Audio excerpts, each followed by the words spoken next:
Crichton. Will they love this? How classy was that? If Donald's happened, Woody, this to put Essendon into the 8. Well, straight off the top, let's welcome in the coach, John Worsfold. John, welcome. Thanks very much. Tonight's all about the 2016 Crichton medal, 2017 of course, 1 year behind. Looking ahead to tonight, let's talk some of the contenders. Brendan Goddard, what did you make of his season overall? Just another outstanding year. You know, he's still covering the ground like he always has. He still, hits the running milestones better than any other player. Covers the ground with speed and still covers an enormous distance game to game. So Brendan's been very consistent again, and I think he played every game this year. So just an outstanding year. Of course, we look at the All-Australian players, Hurley down back, Danaher up forward, and then Zach Merritt through the midfield. I imagine they'll figure prominently in the count tonight. Can you talk about their years and the impact they had on the club? Yeah, obviously being named in the All-Australian team is means that it was an outstanding year for them. Hurl's coming back straight in and performing at the level he did was quite remarkable. You know, the exciting part is I think Hurl's got another level to take his game to. So that's what I'm looking forward to seeing Michael Hurley reach his absolute peak as a footballer. I don't think we've seen it yet. But he had an outstanding year, missed a couple of games late. But I would expect that he's right up there amongst it in the Crichton medal. Zach Merritt followed up on last year. Loved having Job and Dyson back alongside him in the midfield. Really for Zach, I think he was trying to show off to those boys. Like when you left the club or when you weren't here last year, I was playing more forward. Now I'm a midfielder and I'm a bona fide midfielder, and he carried on his outstanding form.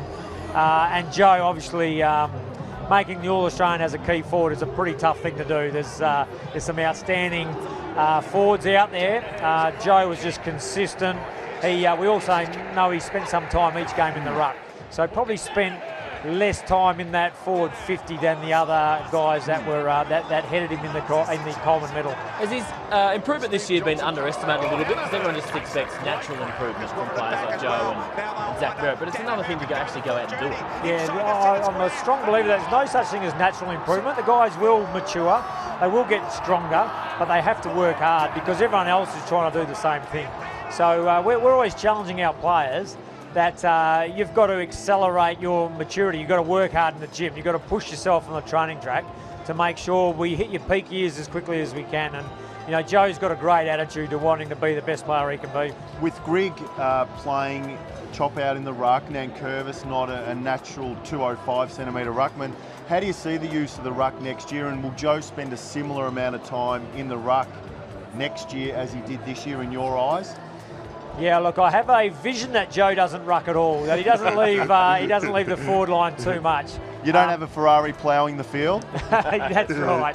So we've got to work through, what the team needs, and I think we saw that with Richmond. Grigg could have sat out in the wing and played the whole game and racked up more possessions, but he played a role for Richmond in the ruck and committed to doing that. So that's the great thing, that Joe will say, whatever this team needs to be a premiership team, I will try and play that role to the best of my ability.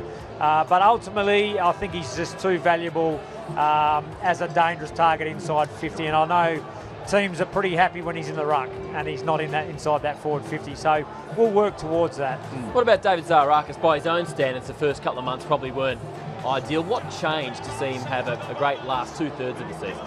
Yeah, there was a couple of things that changed. One was, he sat down with a couple of us coaches and talked about what was frustrating him, why he felt like he wasn't getting in the game. It was a pretty simple solution. We felt he was trying too hard to do things that weren't natural to him. So he said, I got him to explain to me what he does when he's playing his best footy. He talked me through that, and I said, what's stopping you doing that?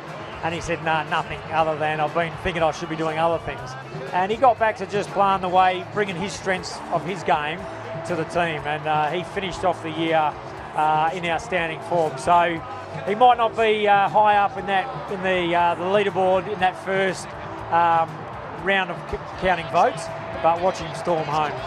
Bigger picture question with what's happened in the last two premiers. Smaller forward lines have been successful, but the Bulldogs were 12th in scoring and Richmond were 8th.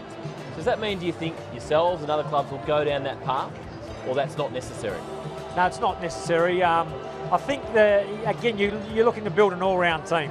So our focus this year, we had a very strong focus on improving our ability to score. You know, I'd had a lot of feedback that Essendon hadn't kicked good scores for a long period of time. So, you know, obviously we added to our forward line with Josh Green and James Stewart up there. We saw Begley there later in the year.